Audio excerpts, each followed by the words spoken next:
आजादी के 75 वर्षों में हमारा भारत कहीं से कहीं पहुंच सकता था। और ये मैं बहुत जिम्मेवारी से कह रहा हूं, कहीं से कहीं पहुंच सकता था।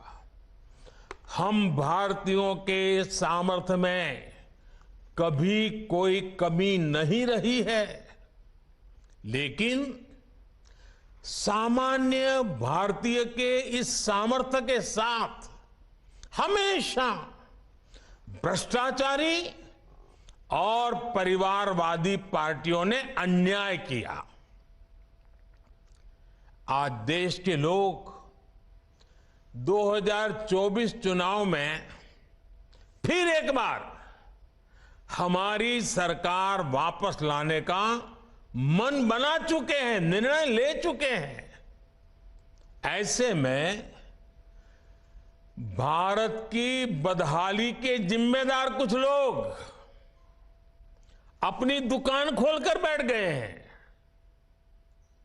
इन्हें देखकर मुझे एक कविता की कुछ पंक्तियां याद आती हैं। एक कवि महाशय ने अवधी में लिखा था, ये अवधी भाषा में लिखी गई कविता है।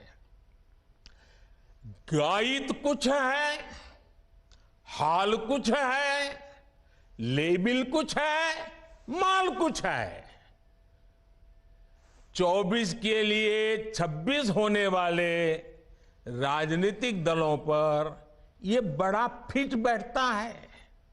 गायित कुछ है, हाल कुछ है, लेबिल कुछ है और माल कुछ है।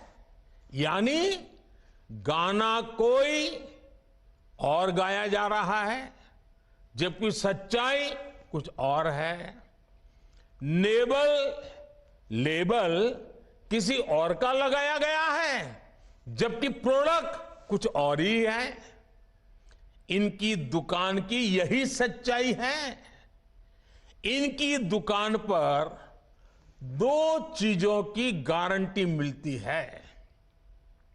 एक तो ये अपनी दुकान पर जातिवाद का जहर बेचते हैं, और दूसरा ये लोग असीमित भ्रष्टाचार करते हैं।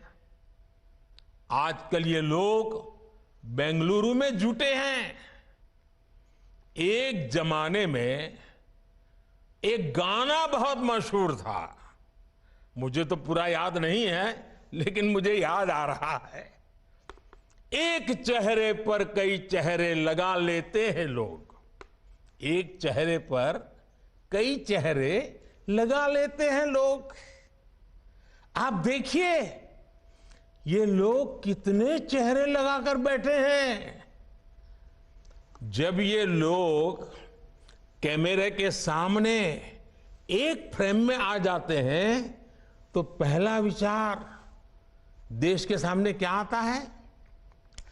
पहला विचार देश के लोगों के मन में यही आता है, पूरा फ्रेम देख करके देशवासी यही बोल उठता है, लाखों करोड़ों रुपए का भ्रष्टाचार। इसलिए देश की जनता कह रही है कि ये तो कट्टर भ्रष्टाचारी सम्मेलन हो रहा है, कट्टर भ्रष्टाचारी सम्मेलन हो रहा है।